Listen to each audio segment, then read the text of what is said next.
Hi, I'm Ross, and I'm going to help you through this probability question. It may not seem all that probability involved. It can actually be pretty easy if you think about it, but I'm going to touch on some of these probability ideas, combinations, and permutations. So if you need some help with that, hopefully this video helps. So we have a school playground in the shape of a pentagon. All of the vertices, all the corners have a drinking fountain at them, and we want to know how many ways can we walk from one drinking fountain to another. And honestly, this can be pretty easy if you want it to be. Let's think about it this way. I start at the purple drinking fountain, for example, and how many different ways can I walk to another one? Well, I could walk to the blue, the red, the green, or the orange. So that's 4 options so far. Now let's say instead that I had started at the orange water fountain.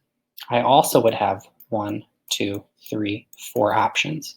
So in this case, for each of the 5 water fountains, if I started at any of those 5, I would have 4 options of where to go. So that's just 20 options. The end. It's pretty simple. But I do want to touch on some other methods because it may not always be that easy. And let's say there were a million different water fountains, or you wanted to go from 5 water fountains to 2 other ones. This can get way more complicated. So I want to touch on some of these strategies that might help. So in this case, I want to first kind of explain combinations and permutations. In both cases, with all these letters going on, the C stands for combination, P stands for permutation. N is going to be the number of things there are in your problem. So in this case, that number would be 5. There are 5 water fountains. That's how many we're starting with. R is how many of those you want to choose. This is commonly read as N choose R. And so, for example, let's say I have 10 shirts in my closet, and I'm trying to pick 2 of them to show my friend. You know, they're going to pick which one I wear. So in that case, I would have 10. My N would be 10 shirts, and R would be 2. I'm taking 10 shirts. I want to choose 2 of them. The same thing is actually true here. Our R is going to be 2 because, think about this. We're trying to say, I'm starting at one water fountain and I need to go to another. I don't know which one either is. So that means I'm choosing 2 things. I'm choosing 1, the water fountain I'm going to start at, and 2, the next water fountain to go to. So this is a case where we have N is 5, we have 5 things, and R is 2. We need to choose 2 of them. And that would be the case if this was a permutation as well. So the next thing we need to know is, well, which one is it? Why am I talking about 2 different formulas here? The main difference between a combination and a permutation is whether you care about the order in which you pick things. So combination, for example, let's go back to the shirts. Let's say I'm picking out the shirts to show my friend, and first shirt I pick is green, and the second shirt I pick is red.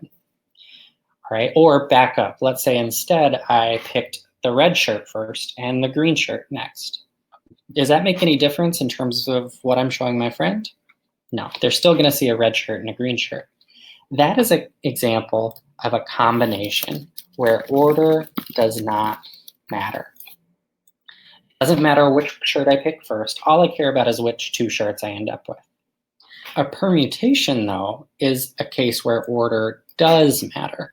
We do care about the order in which we're picking things for whatever reason, and that's actually the case that we're dealing with now. This is going to be a case of a permutation. And let's think about why that is. Let's say I picked, for example, back to the shirt scenario. Instead of shirts, let's say I picked the red and the green water fountain. Why does order matter so much now? Well, it matters because I need to know which water fountain I'm starting at. Starting at the red fountain and going to the green one is a different situation than starting at the green fountain and going to the red. It's not like the shirts where who cares, it's 2 shirts. In this case, we explicitly are talking about going between water fountains. So the place that we start and the order we go in is going to matter. So all of that said, we need to do this problem using this permutation formula. Luckily, we already talked about N and R. We have 5 water fountains. We need to choose 2 of them. So we just need to plug into this formula. So I'm going to put 5 with the exclamation point and n minus r would be 5 minus 2 with your little exclamation point. Now, if you don't already know, this is not just really exciting math, right? It's not 5, it's 5 factorial is how you read that exclamation point. You may already know that, but just a quick recap that 5 factorial, 5 exclamation point, is a shorthand way of saying I want to take 5 and multiply it by every single number that comes before it, all the way down to 1. 5 factorial is equal to 5 times 4 times 3 times 2 times 1. And that works for any number. 3 factorial is 3 times 2 times 1. 10 factorial is 10 times 9 times 8 times 7 blah, blah, blah, times 1. You get the picture. You can do it for anything. A billion, it'd just be a really long number. So in this case, I have 5 factorial. I'm going to leave that actually for just a second, and then I'm going to go ahead and simplify here, because this is just 5 minus 2. That's just 3 in parentheses, right? And then factorial. So now let's figure out what these actually are. 5 factorial, like I wrote up here, 5 times 4 times 3 times 2 times 1 is 120. And then 3 factorial, 3 times 2 times 1 is 6. And 120 divided by 6 is 20. So that easy answer I got at the very beginning of this video, we get through all of that work. So why go through all that trouble? Well, let's say, and technically you've answered the question, but I want to prove to you why this is valuable.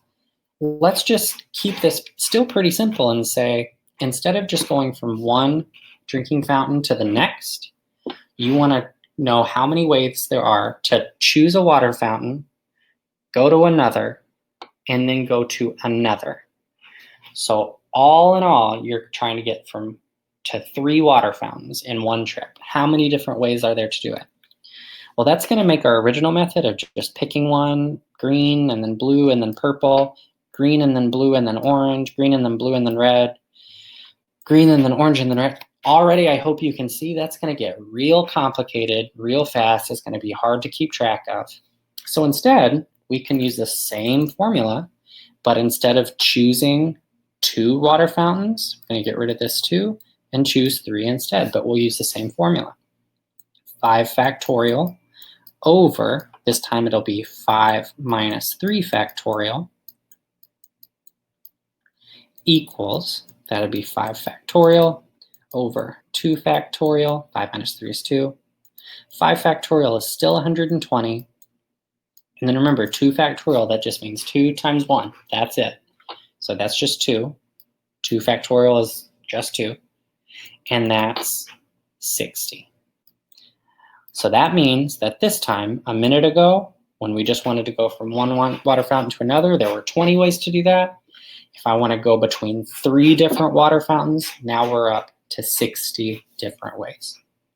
So I hope you can see that these formulas, even though this particular question was pretty easy, these formulas and understanding permutations and combinations can make these types of problems, even when they get complicated, can make them really easy. So hopefully that helps you out and makes it easier to do some similar problems.